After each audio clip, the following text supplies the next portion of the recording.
કેન્દ્રીય નાણામંત્રી નિર્મલા સીતારમણ દ્વારા રજૂ કરાયેલ બજેટ 2026-27ને વલસાડ જિલ્લાના વાપીના ઉદ્યોગકારો આવકારી રહ્યા છે। આ બજેટમાં ફાર્મા ઉદ્યોગો, મેડિકલ અને ટુરિઝમને પ્રોત્સાહન અપાયું છે।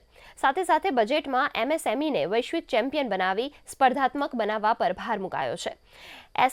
એમએસએમઈ ગ્રોથ ફંડ માટે પણ જાહેરાત કરાઈ છે।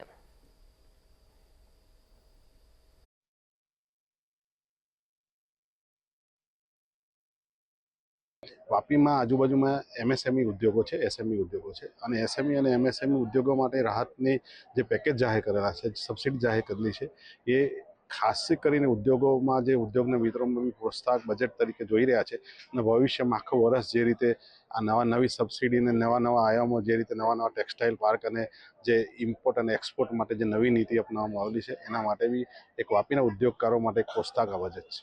એમ્પ્લોયડ જનરેટ કરવા માટે તો જે રીતે 10 વર્ષથી સરકાર કામ કરી રહી છે એ રીતે આ વખતે બી બજેટમાં નવા આયામોના લીધે એમ્પ્લોયડ જનરેટ તો થવાનું જ છે। સાથે સાથે નવા ઉદ્યોગોના આયામોના લીધે નવા સ્કિલ માટેના જે બધા આયામો છે એના માટે સ્કિલ ડેવલપમેન્ટ માટેના દરેક ઉદ્યોગોમાં જે આવે છે આ વર્કરો એના માટે બી આ એક સરસ માટેનું બજેટ અને અમે જોઈ રહ્યા છીએ।